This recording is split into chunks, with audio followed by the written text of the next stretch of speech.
This is the story of an office worker who in his previous life went to work every day on crowded trains and always returned home on the last train. It was a monotonous life that came to an end when he reincarnated into another world and became the lord of a remote village. He resolved to change, declaring that he would use this power to make the village prosper. He awakens in a room and notices his new appearance.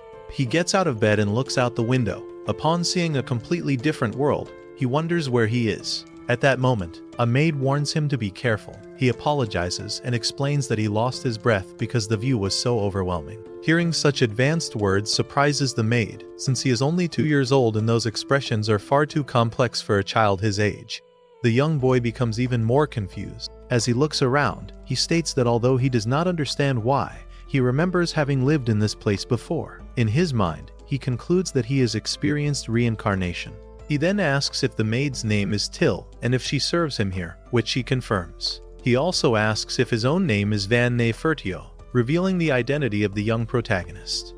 The maid praises him for being able to pronounce his family name correctly. Van then begins listing the names of his family members, his father Halpa and his siblings Mercia, Har and Sexto. Till praises him for each name he mentions. Afterward, Van asks where they are currently located. In the next scene, the entire family is shown seated at the table. Here the father is introduced as the Marquis and head of the family, Jalpabula Tifertoo.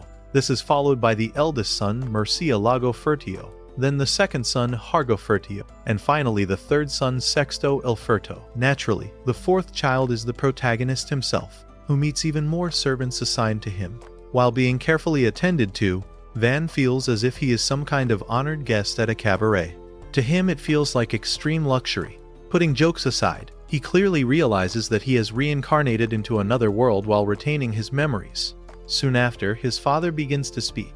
He asks Har what he will study that day, and Har, still nervous, answers that he will study fire magic and military formations. His father then asks the next son, who responds that he will study magic. Finally, the question reaches the protagonist.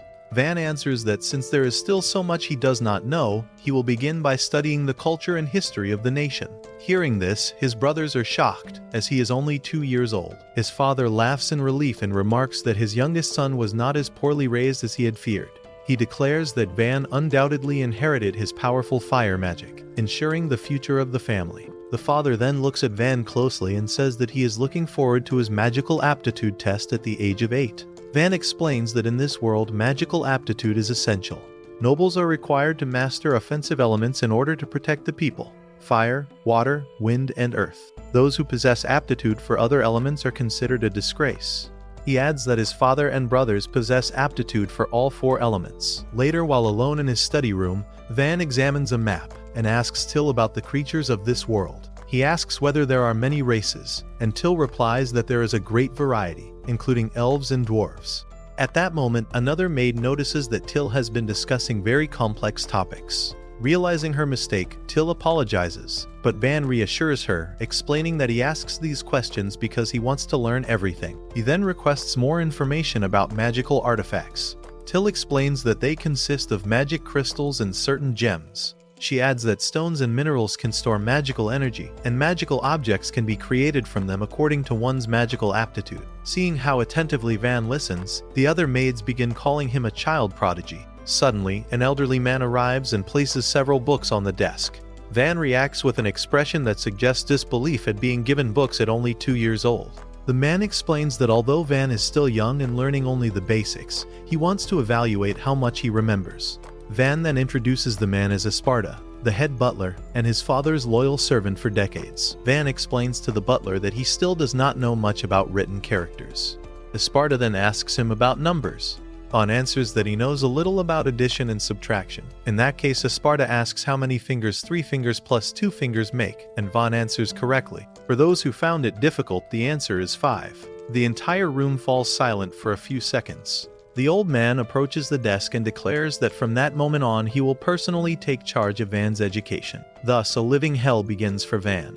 He spends weeks and weeks studying, but the effort produces good results. In a short time he learns how to read and write, and after 2 long years of study he turns 4 years old. Van is then shown training with a sword. His instructor is none other than the maid Till, who easily dodges all of Van's attacks. She even has time to dance around him, causing Van to collapse on the ground from exhaustion. Till boasts about defeating young Master Van once again, while Van gets back up in frustration after losing, and chases after her trying to strike her. He is stopped by the other maids. They warn Till that she is risking both her life and her job by mocking a noble. 2 other maids ask the young master to punish her for her insolence. Van states that there is no need to punish her since they were only playing. However, Till is already being tightly restrained and begins crying. Another maid scolds Till and tells Van that he cannot let this go, as disrespect toward a noble is a very serious crime. Till cries desperately, begging not to be punished. Van then approaches her and lightly flicks her on the forehead, declaring the matter settled. The maids protest that this is not a sufficient punishment, but Van insists that it is resolved, leaving Till with a relieved smile. Van explains that he practices swordsmanship every day. After 1 year, when he turns 5 years old, he is already able to fight on equal footing with older military children.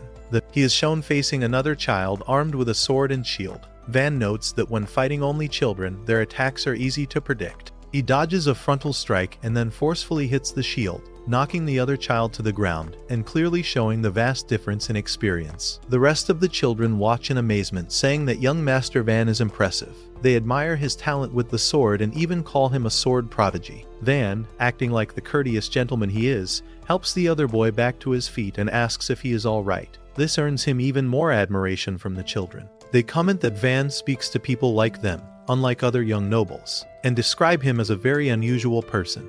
After this, Van goes to take a break, when his guard calls out to him. The man is D, the vice commander of the knights. Van asks what is wrong and D asks to see his hands. Upon examining them, D is surprised to find no calluses and that Van's skin remains very smooth. He assumes Van must also be training at night. Van replies that he does not, as his studies already exhaust him. D then tells him about a rumor, saying that Sparta wants Van to study 3 times more than the others. This shocks Van, and he realizes that this explains why he has been studying all day while no one else does. Taking advantage of the moment, D offers to speak with Sparta so that Van can spend more time practicing swordsmanship with him. He remarks that Sparta is extremely stubborn and obsessed with books. He then adds that Van should dedicate himself to the art of the sword, and that he will make him the greatest swordsman in the kingdom. Van is momentarily stunned by the passion in D's words, and can tell that he is completely serious. He replies that he enjoys swordsmanship but also likes studying, so he intends to work hard at both. D respects his decision but asks to personally continue training him with the sword. Van only asks that he go easy on him. D assures him that he will, since Van is still a child, striking a pose and laughing in his face, which makes Van realize that he is clearly lying. The sword training that follows is extremely intense. D suddenly appears like a force from the heavens, demonstrating powerful sword techniques while ordering Van to perform 100 high strikes, 100 mid-level strikes, 100 upward attacks, and many more, all without rest. Despite Van being only 5 years old, they continue like this throughout the entire morning and afternoon. Van calls him a demon, while D comes up with another idea, saying that resting while sitting would only cause boredom. Instead, he recommends resting in a guard stance.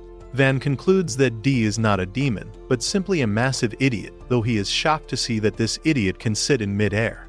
At that moment, Till arrives, praising Van for his hard work and handing him a towel to wipe himself off. Although the training is extremely harsh, Van enjoys every day since his reincarnation. He states that he never felt this satisfied in his previous life, and intends to continue living in this world to the fullest. Sometime later, the scene shifts to the marketplace.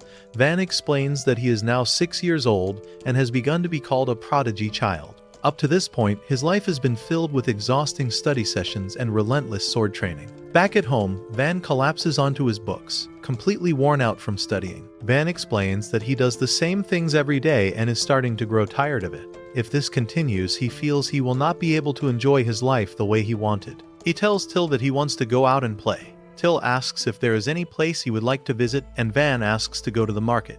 The young boy explains that in order to stop being seen as a prodigy and become a normal child, he decided to act a little lazy. Seeing the crowded market amazes him. Till explains that this is the city's main marketplace. Van asks about the large building behind it, and she replies that it belongs to the Mari Company, a major trading company with branches throughout the kingdom. Because of its size, Van compares it to Costco. At that moment, they hear a man shouting and notice a slave child. The man sees Van watching and says that this is not a spectacle. The guards quickly move to draw their swords, but Van stops them and asks the man why the child is tied with a rope. The man replies that the boy is his son and that he can do whatever he wants, explaining that he has come to sell him as a slave. Till explains that poor families sometimes sell children they cannot support, which Van finds deeply disturbing. Soon after, a woman appears and asks if Van is the young lord of the Marquis family. Till confirms this and introduces him as the famous child prodigy. The woman introduces herself as Rosalite and welcomes them to the Mari Company. Upon learning that Van belongs to the Marquis family, the old man becomes frightened. Van asks Rosalite about the boy and how much she would be willing to pay. She asks the man about the boy's magical aptitude, and he replies that the boy only has aptitude for stealing. Hearing this, Rosalite states that he is not even worth 3 large silver coins. Enraged, the man begins beating the boy, calling him useless and cruelly pulling on him while ordering him to stand up so they can go to another shop. Unable to watch this injustice any longer, Van declares that he will buy the boy for 5 large silver coins. He asks Till for the money and immediately pays the man without hesitation.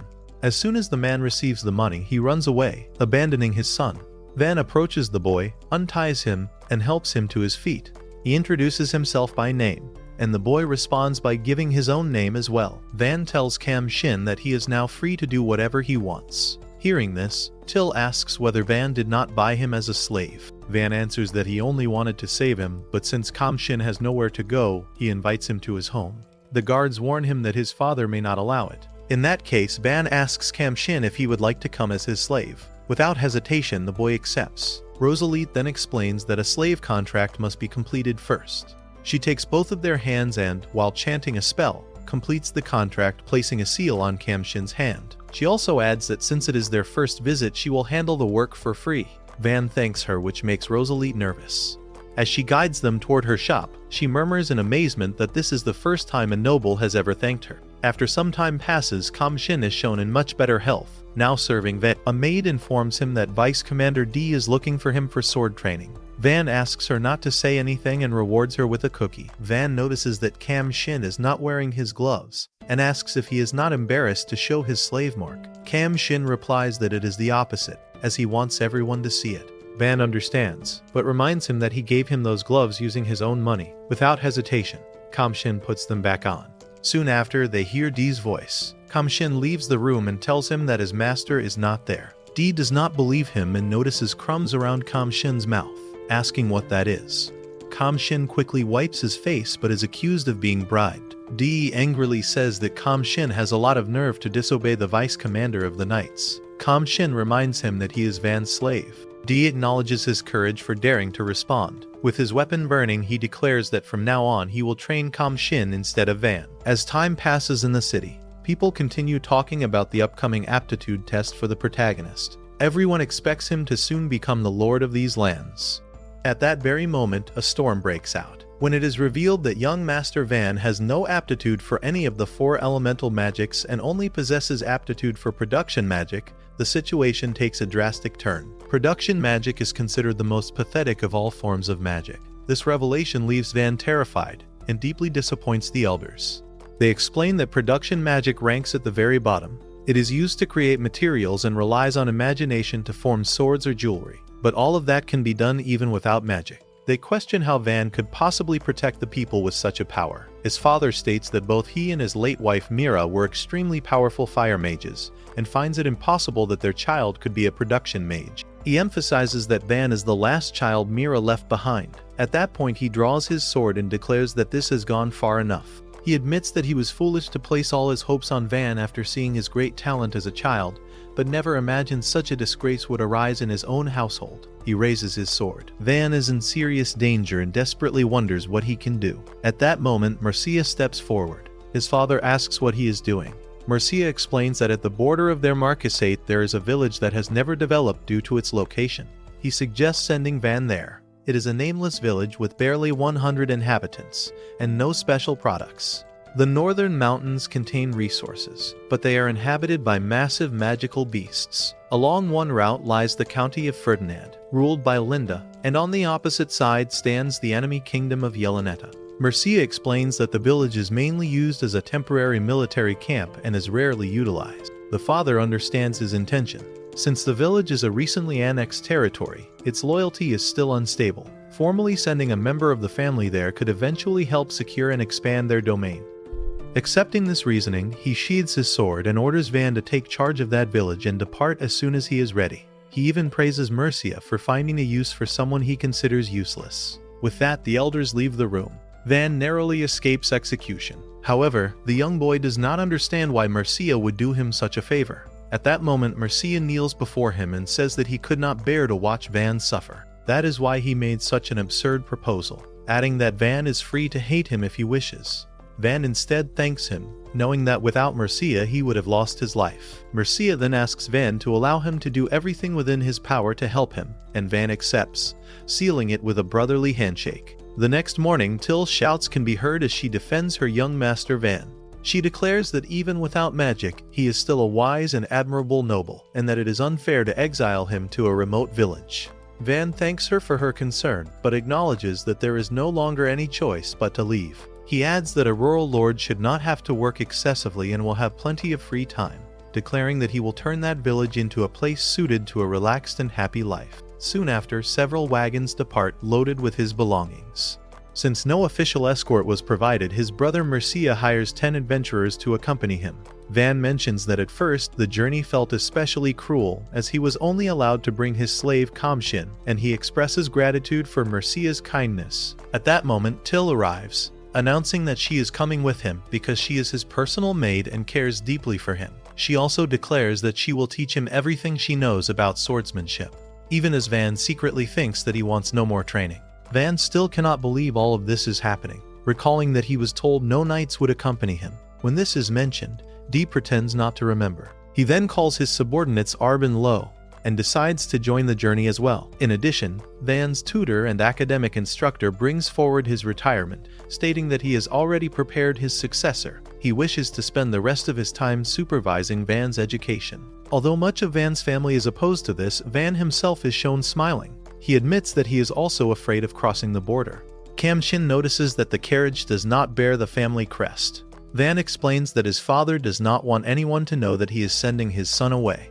However, behind them, the people of the city are gathered to see him off, as the knight had ordered 2 horses to be attached to the carriage, publicly announcing the departure. Van reminds them that his father wanted everything to be discreet, but since Dee fell asleep, nothing can be done and the banners will be removed once he wakes up. Dee is the type who does whatever he wants, but he is well liked. Thus, the city announces the farewell of Van Nefertio, the 4th son of the Marquis, as he sets off on his journey. After leaving the city, Van grows emotional, leaning out of the carriage window to say goodbye and thank everyone. During the journey, Van is seen practicing with his ability. He transforms a branch into a tiny sword. Kamshin asks if that is production magic, and Van confirms it. He explains that he plans to test it little by little, though he still has not found a proper use for it. After some time passes, Till announces that they are about to arrive. This excites Van. He tells Kamshin that if he ever grows tired of the place, he can return to the Marquis, since the slave contract can apparently be annulled. If he goes with his brother Mercia, he would surely be taken care of. Kamshin refuses, stating that he swore to dedicate his life to Van and to risk it if necessary. Van blushes at these words and jokingly wonders if that counts as a declaration. Suddenly, the carriage comes to an abrupt stop. Van asks what is happening outside. The red-haired man warns them that the village is under attack. Following this, Van calls for an emergency meeting.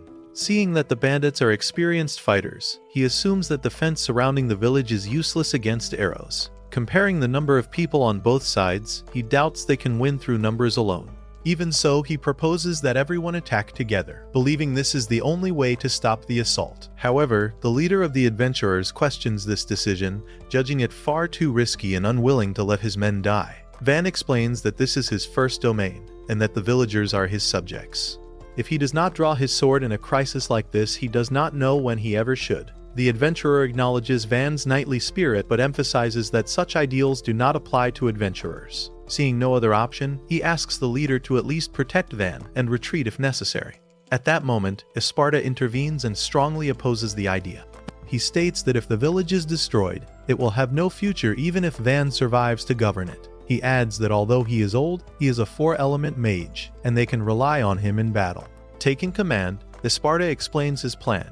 He will first raise a defensive wall. The adventurers will then attack from the rear at long range, and once the enemy focuses on them, Esparta and his men will strike from the flanks. By combining surprise attacks, they can secure victory. Van then asks whether they truly intend to stay and fight. Esparta, acting as the head butler, answers that of course he will do it, since if he does not attack from the wall, he and his men will die in vain. Van refuses to allow that. Esparta then asks him to at least allow him and his old bones to have their moment of glory just this once. Even so, Van refuses to lose them. He knows that without their help, he would never be able to develop the domain. Without hesitation, Van declares that he will act as the decoy. Hearing this, Till immediately offers to do it instead, and Kam Shin also volunteers. Van stops them both. He tells Till that he does not want to lose those he cares about, and reminds Kam Shin that he is now free and should live his life. Because of this, Van comes up with another plan. He explains that he will charge straight at the enemy using the carriage. While the enemy focuses on him, the others will attack from the flanks and from a distance. D questions this plan, but Van reminds him that he trains in swordsmanship every day with the vice commander of the knights, so he will not be defeated easily. He draws his sword and declares that even if he dies, it would be an honor to give his life for his subjects. His only request is that his body be abandoned afterward, so it will not bring trouble to his family. Seeing this level of determination, the captain of the adventurers recalls a previous conversation with his companions. He had always claimed that nobles were arrogant and despicable people who mistreated commoners and adventurers alike. However, after meeting Van, who treated him with respect and courtesy at all times, he is forced to question his own prejudice. Returning to the present, the captain approaches Van and accepts the plan, stating that just this once, they will entrust their lives to him. Van replies that it is not necessary, but the captain insists that he cannot ignore a situation where a child is prepared to die, as his companions would never forgive him otherwise. At that moment, the adventurer's mage expresses her astonishment. She states that she has never seen a noble willing to risk his life so resolutely for his subjects, as every noble she has known before only spoke empty words. This surprises Van, who calls the mage by her name Puriel. Hearing this, she admits that she likes him, as he even remembers their names. Because of that, she feels she can entrust her life to him. Dee then steps forward, declaring that as knights in service to the Marquis's house, protecting Lord Van means protecting the future of the family. After this, Esparta refuses to allow such an irresponsible plan. He reminds Van that once the battle is over, he will teach him the true weight of being an heir. With that said, Esparta announces that he will modify the plan. He explains that he will first raise a defensive wall and that they will attack from a distance, advancing from both the left and the right. Everyone responds in agreement and immediately begins executing the plan. The knights are shocked to realize that Esparta is far more than a simple butler. His earth magic proves extremely powerful as he raises multiple massive walls. One of the knights comments that if they had rejected Van's request, he himself would have risked his life in Van's place, as he has grown very fond of the boy. Both of them express satisfaction with Van's conduct and hope that one day he might even become king. Inside the walls, numerous archers fire their arrows, determined to seize the village, when suddenly arrows rain down on them from behind. No one understands where the attack is coming from until they spot an opening at the rear, where Puriel appears accompanied by 2 archers. The bandit leader orders his men to attack them, but Dee charges in, striking down several enemies. Others arrive as well, cutting down more bandits. The plan proceeds perfectly. With the enemy distracted, the remaining knights and adventurers enter the battlefield. A blonde companion, despite his chubby build, cuts through several foes with incredible speed, mocking them for being slow. Arb and Lo also fight fiercely, while Dee advances with an intimidating aura that spreads fear. The bandits begin to panic, including their leader. The leader attempts to escape through the rear to attack those positioned there. He is about to take Puriel's life, but Van arrives and delivers a clean, elegant slash to the man's legs, sending him crashing to the ground. Kam Shin immediately follows up, finishing him with a powerful strike to the chest.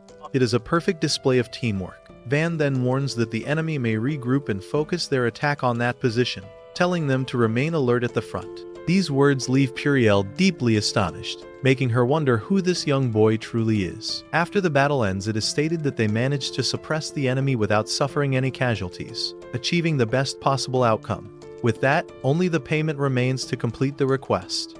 At that moment, the purple-haired mage Puriel asks if something is wrong. He simply answers that he feels a bit curious, and everyone assumes that this curiosity is related to the boy Van. He confirms it and makes them a proposal. Although they would not earn much money, he considers staying in this place.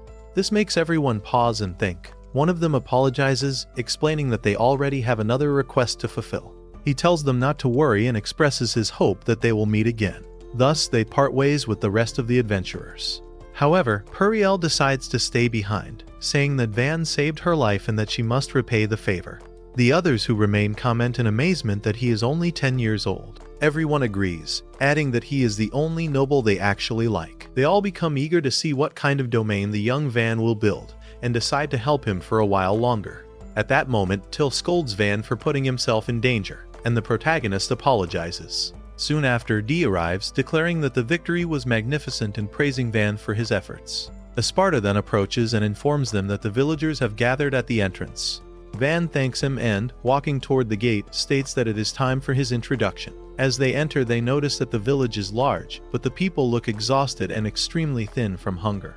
Here they meet Rhonda, the village chief, who thanks them for saving the village this time. Van becomes confused and asks whether this has happened before. Rhonda confirms this and explains that the reason is that the village previously belonged to Count Ferdinand, whose knights regularly patrolled the area. However, that protection ended after the land came under Marquis Fertio.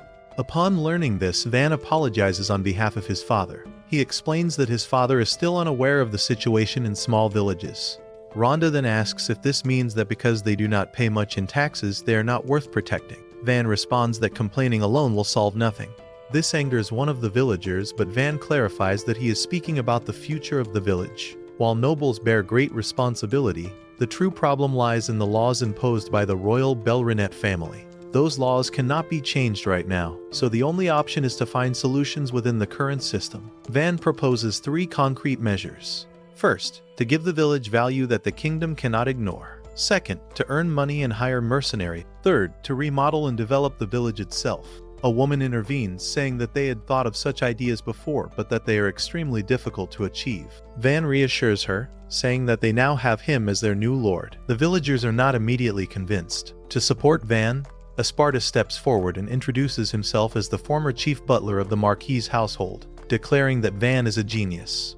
Dee also steps forward, identifying himself as the vice commander of the Fertio Knights. This excites Chief Rhonda, who asks Van if this means he can wield all 4 elements. Van clarifies that he only has aptitude for production magic. Hearing this, the villagers' expressions shift from hope to deep disappointment, since production magic is considered the weakest of all. This also discourages Van himself. At that moment, a villager asks about taxes, explaining that they were previously forced to give up 30% of their harvest. Van announces that the tax will be reduced to 10% for a period of time. This brings great relief to the villagers. With that settled, Van suggests beginning work on reinforcing the village walls. He asks Esparta whether his earth magic structures last over time. Esparta explains that they remain solid as long as mana continues to flow through them, but once the mana runs out, they revert to ordinary earth. Van considers this sufficient and orders temporary walls to be erected. Everyone is shocked as massive walls rise in mere seconds. Afterward, Van also requests the construction of a moat to slow down future invaders. The knights immediately volunteer to handle this task. Not only that, they will also prepare traps and pits. Van finds this excellent, and turning to the villagers, he tells them that their cooperation will be essential for the village to be reborn stronger than ever. After this, the young lord says that he wants to test his production magic. He takes part of a tree trunk and begins to concentrate. He slowly draws heat from deep within his stomach, sends his mana to the tips of his fingers, and visualizes each individual fiber of the wood. He carefully weaves them together like a rope, knowing that the finer the fibers, the more solid a wooden block he can create. Till and the others ask what he has just produced. Van replies that it is a fiber block, something similar to nanofiber, a term they do not understand, which causes them to make confused expressions. After some time passes, Dee comes by and examines the blocks Van created. He picks one up and remarks that it is very light yet extremely hard. He asks for permission to cut it. Van allows it, but when Dee tries to slice it, he only manages to knock it far away. The cube remains completely intact but crashes into and damages a tree. Everyone is stunned by this result. Even more surprising is the fact that Dee struck it with enough force to split a rock, meaning that Van achieved exactly what he intended. After several hours, Van is shown having created even more cubes, along with weapons. Someone asks whether his mana has not yet been exhausted, but Van replies that he still does not feel any strain. He explains that production magic normally consumes so much mana that creating even a single item is difficult, which is why it is considered a useless form of magic. Out of pure curiosity, Van creates a katana, Seeing how fascinated Kam Shin is by it, Van gives it to him. He then notices that Till also seems to be expecting something. Understanding this without words, he gives her an axe instead. Van then wonders, based on her strange expression, whether she does not like axes. Till pretends and says that it is a very magnificent axe, explaining that she was simply mesmerized while looking at it. Van is glad that she likes it, but after examining it more closely, he decides that next time he will make an even nicer accessory for her. That night, Van goes to rest. He mentions that his entire body hurts from sleeping outdoors throughout the journey. He also feels dirty from not being able to bathe. He knows that Till and Kam Shin are pretending to be fine, but he is certain they are just as exhausted as he is. Because of this, before strengthening the village's defenses, he realizes that he must first secure their basic needs. He makes a decision, and that decision is to build a house. The next day, everyone wakes up. The villagers notice the blocks Van gathered and ask what they are. Van then asks if they would mind if he built a house in that area. An elderly man replies that the plaza has barely been used lately, so it would be an ideal and perfect location for their lord's residence. Van thanks him and quietly thinks that once things are more stable, he will organize festivals and carnivals there. Van then focuses on constructing the house, visualizing every necessary part in his mind, from the pillars and supports embedded in the ground to the walls and the roof. He extends his magic, and in just a few seconds a mansion rises into existence. Everyone witnesses this and is left in complete amazement at the house he has built. They praise him endlessly, left completely speechless. Van is happy that his production magic has proven useful to everyone, though in all honesty the size of the house may have gone a little too far. Just a little. After finishing the massive mansion, Van mentions that his production magic is more suitable for a feudal lord than the magic of the four elements. While he finds it interesting, he knows that offensive magic is better for protecting people. That way, everyone can live more peacefully. Till and Kamin thinks the same, but Sparta says that in times of war, he would be right. However, for people who want to improve their lives, Van understands them better. That is proven by the fact that he even built a house. They also know that Van's magic is far beyond normal, so Van offers to build them a house if they bring more wood. They do not waste this opportunity and immediately order their team to bring more wood. Then, the village elder asks Van if he could also build houses for the villagers, since the wind and rain are so strong that everything gets flooded and their small houses are already in poor condition. From what we see, he was right. Van would love to do it, but building many houses at once would be exhausting. Still, after seeing the condition of their homes, he decides to start by changing the village layout, even though it means some people will temporarily have no houses. Even so, they choose to help him because they know Van is right. In this way, Van decides to make the people happy using his production magic, and we see him remodel the houses. Tillin proudly shows how a house that was once unlivable became bright and sturdy.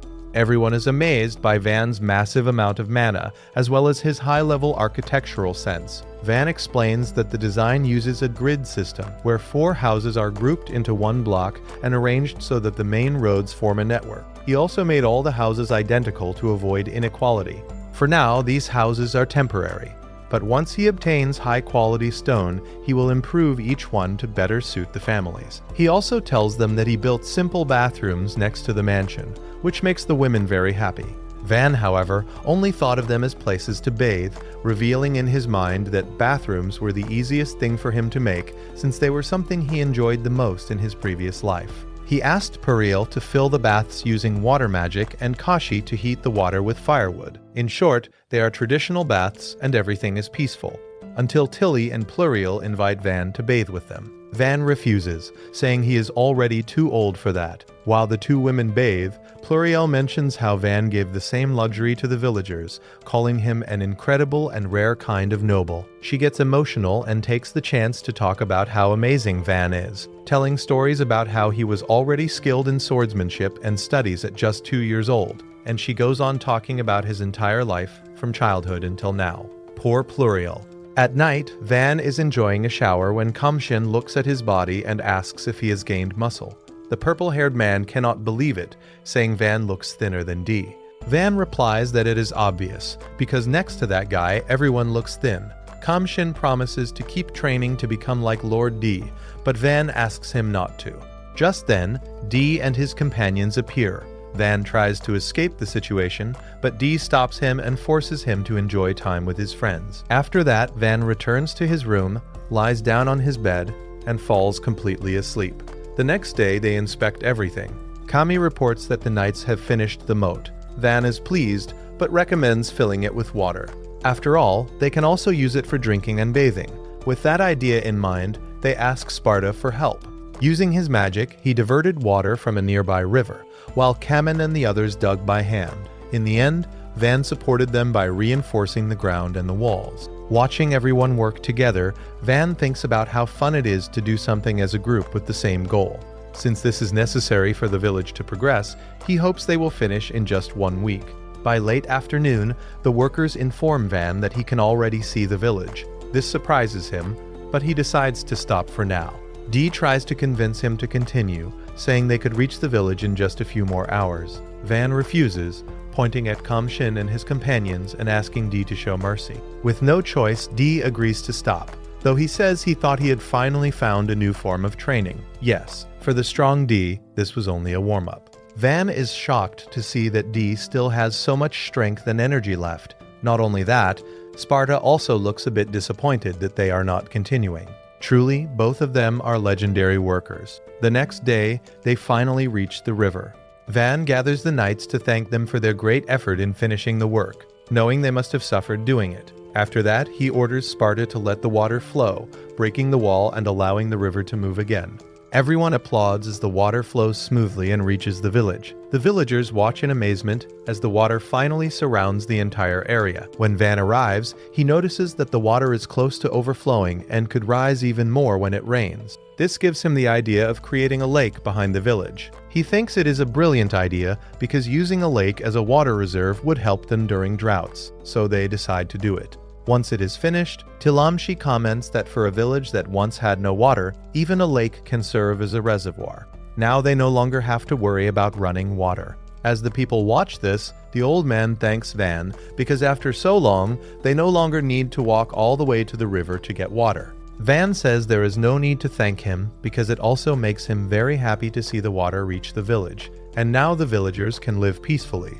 In another scene, we see a blonde woman and a girl named Arut inside a carriage. As Arut has just woken up, the blonde gently pats her head. For the girl, Panamera, it feels nice, but she scolds Harut, calling her that for touching the head of an unmarried lady, and pats her head even harder. Panamera mentions that there is still a long way to go before reaching the border village, so she tells her to rest for now. Back at the village, we see how Van has reinforced the walls. He even added a gate. What was once a wall of dirt is now made of concrete.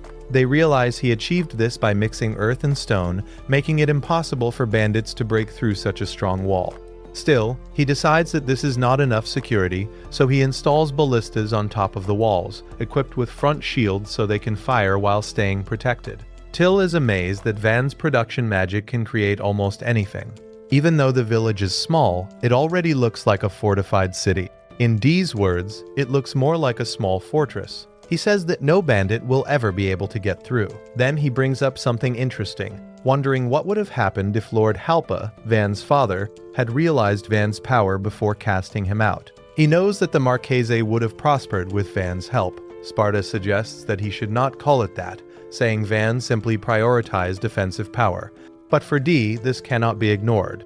Van's power can also be used to fight, not just to defend. It is superior to anyone else's. However, Sparta maintains his stance, saying Van's power is defensive in nature and not meant for invading other countries. This discussion is stopped by Van himself, saying that there is no point in regretting fate or talent because he will simply do what he needs to do. This makes Dee laugh, saying that complaining is useless anyway, though Sparta teases him by asking if he wants Van to rebel against the Marquisate. Just then, Van's stomach starts to growl. After Tiles finishes preparing the food, Esparta talks about the village's income. He explains that only one merchant comes by each month. Van says that for now, he can handle the materials himself, and the village's crops are enough. However, Esparta adds that they do not have the ingredients needed to make the sweets Van likes, which worries him. So Van asks for ideas to start a business in the village. Kamen suggests selling materials, and Till proposes hunting animals, but both ideas are rejected. One depends too much on Van, and the other on the knights. Because of that, we now see them in the forest. Sarah complains that it seems Tilly and Kamen love the gifts Van gave them so much that they refuse to get them dirty. Van gets annoyed, but they explain that the items are family treasures. Hearing this, Van thanks them for valuing his gifts so much, but reminds them that they must use them to protect themselves. At that moment, Sarah takes out a shield that is supposedly very tough. Van asks Kamshin to try hitting it, holding back out of concern. Kamshin does so, but the hit is weak. Sarah then tells him to hit it seriously. As she says this, she hears something fall to the ground. She turns around and sees a broken piece of the shield. Realizing this, she starts crying, saying she had not even used it yet. Van calms her down, uses his magic, and repairs the shield. Sarah is surprised to see that it now looks brand new. Suddenly, someone asks Van for a moment. Approaching the minerals, he asks if Van would be willing to buy all of them. He explains that in the forest at the foot of the Wolfbrook Mountains, there are many dangerous magical beasts, which might be why they can extract rare minerals without climbing the mountain. He shows that they have iron, copper, silver, gold, and even mithril.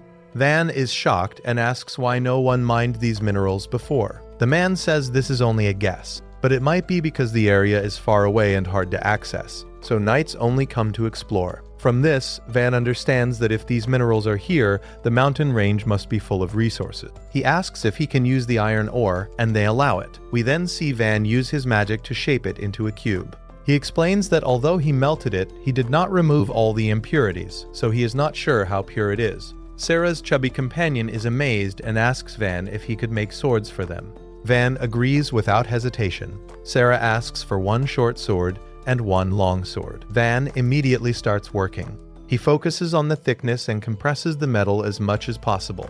After several seconds, he creates a short sword. The chubby man is clearly impressed. Next, Van moves on to the long sword, following the same process. After a few seconds, it is finished. Seeing the blade and the handle, Sarah shouts with excitement. The others also ask Van to make swords for them. Van gets nervous but agrees since they provided the materials, while the rest argue about who should go first. Pluriel examines the sword and says it could easily be sold for a high price. Van is surprised by this. Around that time, someone points out the mithril, saying it is strange to find it in the forest, as it could mean there is a dungeon nearby. They explain how important that would be, because if a dungeon exists, the village would attract many people and goods. They add that dungeons are sources of national treasures, such as jewels and relics, and by protocol, when a new dungeon is reported, the guild sets up a branch in the nearest village. Van is unsure if it is a good idea to report it right now, since he does not yet have what is needed to host the guild staff. He also worries that a neighboring country might invade to seize the treasure. Pluriel, confused, asks if soldiers would not be sent to protect them, and they confirm that they would. Van then confesses that he is just a burden to the Ferteo family, so if they see the place has value, they would quickly remove him and send him elsewhere. Because of this, Pluriel suggests discovering the dungeon only after Van has made the village prosper, so it would be much harder for the Ferteos to interfere. After this discussion, the leader orders his men to avoid the dungeon area while gathering resources. Seeing them do this for his sake, Van thanks them deeply. On the way back to the village, Van and Dill are walking through the streets when a villager comes running, shouting that a stampede of armored lizards is approaching. Van immediately orders them to raise the bridge and close the gate. The villagers do so and wait in fear behind the defenses, hoping the creatures will not cross the moat. Taking on the role of leader, Van stands firm and tells them that he understands their fear and their reluctance to fight. That is why they will all fight together. He knows he cannot protect them alone, so he needs their help. With strong determination, he asks everyone to lend their strength to protect the village, which is also their home.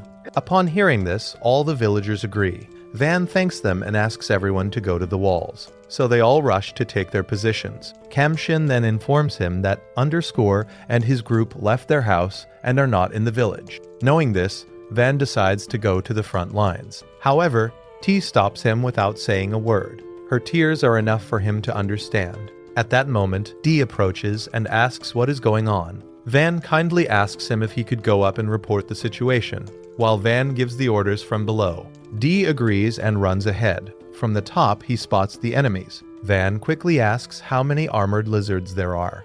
D replies that there are about 40, each at least 8 meters long. This shocks Van. D thinks to himself that not even a group of veteran knights could defeat just one of those creatures, so he wonders what strategy Van has in mind. Van then orders them to load the ballistas with iron arrows. Dee accepts the order. One of the subordinates points out that normal weapons cannot pierce the lizard's armored scales. Dee knows this well, but he has survived battles that seemed hopeless before. Today, he chooses to trust young Lord Van's command. With a firm voice, he orders everyone to load the iron arrows into the ballistas. The villagers do so. Without hesitation, they are ordered to fire. When the arrows hit the lizards, it looks as if the arrows disappear. But in reality, they pierce straight through, taking down 10 lizards at once. The villagers cheer, while Dee remains stunned. However, there is now a problem. Only one iron arrow remains per ballista. Since the monsters keep advancing, they reload and fire again. The second volley wipes out another wave, but more are still coming. They start thinking about what to do next, until Van remembers something. He orders them to use wooden arrows. A red-haired man says that wooden arrows cannot possibly pierce the lizards, but Dee decides to trust Lord Van again. After all, Van has always exceeded expectations. He protected the village and developed it to an unbelievable level. Because of that, he chooses to believe in him. The ballistas are loaded with wooden arrows and fired. Amazingly, the arrows sink into the monsters' heads, wiping out the third wave. Everyone is shocked and overjoyed, already talking about eating lizard skewers. Now confident, they reload and fire again. Finishing off the rest, Dee shouts that they have won, and the entire village celebrates. Even Van feels relieved that his plan worked. Winning without a single injury leaves Dee speechless, and he says that Van will go far beyond what anyone can imagine. After the battle, they begin collecting the lizard parts, scales, skin, and meat. Ordo thinks there are too many lizards, so much that the meat might rot before they can cook it all. Just then, Ban arrives, amazed at how much meat they gathered, and suggests holding a meat festival to celebrate their great victory. The entire village eats and drinks together, happy to share food and laughter. All of this is thanks to Papa Van. An elder tells the old man that he has never known a noble who laughs together with common people like them. Esparta comments that Van's behavior is unusual, but at the same time it has its own charm. While Van is eating, mentions that he realized Van's plan, that the arrows were made of the same material as the weapons Van crafted earlier. Dee overhears this and becomes jealous that Van made weapons for the adventurers, but not for him. The Ender team proudly shows off their weapons, praising their sharpness, lightness, and how amazing they look. Because of this, Dee's team also asks Van to make weapons for them, offering to pay whatever it costs. Van refuses to take money, but asks them to bring the materials instead. Later, once things calm down, Van mentions that they could sell the meat for a large amount of money. However, since much of it would spoil during transport, after deductions they would each earn about 8 gold coins. He quickly does the math in his head. Since they defeated 40 lizards, that would be about 300 gold coins in total, an amount that, in terms of his previous world, would be worth over 300 million yen. Yes, it is a huge amount of money.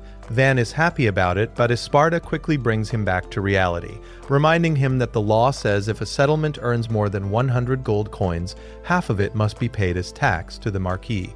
Van asks if they could keep it a secret, but Esparta knows it would be impossible to hide that much money. This worries Van, especially because if his father finds out what is happening in the village, he might be sent to an even more remote place. Sparta then adds that while keeping it secret is difficult, it is not impossible. He suggests reporting the profits under his older brother Mercia. Van understands the plan. The credit would go to Mercia, and no one would be harmed. He also remembers that Mercia needs achievements, so both of them would benefit. The next day, merchants arrive at the village. They look confused, wondering if this really is the border village. At that moment, Van approaches them and introduces himself as the lord of the village. He politely asks them to identify themselves. The merchants comply. The driver introduces himself as Bell, the older brother, and his younger brother, Rango. Both belong to the Mary Company. Knowing this, Van lets them enter. Inside the warehouse, the merchants are left speechless when they see the massive amount of armored lizard materials. Van asks if they are willing to buy them. Bell answers yes and says he will immediately gather his staff, though it will take a month to transport everything. Van agrees and even offers the meat for free, but in exchange he asks them to take a look at his high-quality weapons. The brothers agree. When they examine the swords, they are amazed by the craftsmanship. They tell Van that they are willing to pay any price he asks, which pleases him. Van then asks them to help promote the weapons. The brothers hesitate at this request, but Van quickly realizes that they are planning to monopolize the sales. He points out that if the only two merchants on the same route sell weapons at the same time, everyone will know they come from this village. In other words, he indirectly calls them out. He then says that it would be better to announce it openly from the start and create a system where everyone earns more as sales increase. Van asks how they can do that, and he answers by saying they will open a shop in the village. The brothers are delighted and thank him for giving them that opportunity. Without wasting time, Van suggests starting the construction immediately. Just minutes later, a building appears, leaving the brothers stunned by something so extraordinary. Bell is especially shocked, since he had only just explained what his ideal shop would look like. Nearby, we see a silver-haired girl and a blonde woman at the entrance of the village. The blonde woman confidently says that she will personally confirm whether the rumors about the prodigy child are true. Back in Van's office, while he is talking and planning the village layout and its defenses with Esparta, a soldier interrupts to announce that an emissary from the neighboring county of Ferdinand has arrived. Van allows them to enter. The emissary turns out to be the blonde woman accompanied by the young girl. Van introduces himself as the lord of the village. The emissary introduces herself as Panamera Carla Cayenne, newly appointed viscountess, proudly stating that she rose from the rank of knight. The girl is Arut and Ferdinand, the youngest daughter of Count Ferdinand. Van thanks them for coming to such a humble village and invites them to sit. Panamera notes that Van is younger than Arut, yet has a strong presence. She asks if he has any idea why they came. Van replies that it is likely to evaluate him and earn his trust. Panamera laughs, saying he is correct. She explains that the Count does not trust Van and that the lord in charge of the border with Yeleneta fears Van may be a tool of the Marquise's excessive ambition. She also assumes that Van was expelled from his home for lacking the 4 elements. Van confirms that secret but clarifies that her other concerns are false, as his father simply cast him out. Panamera finds this hard to believe, because in such a short time, this simple village now has walls and very modern structures. She estimates that at least 5,000 subordinates must have been sent to build everything, with the goal of turning it into a new military base. Here, Van is left speechless, but then he starts laughing, saying that their serious faces are making him feel even more uncomfortable.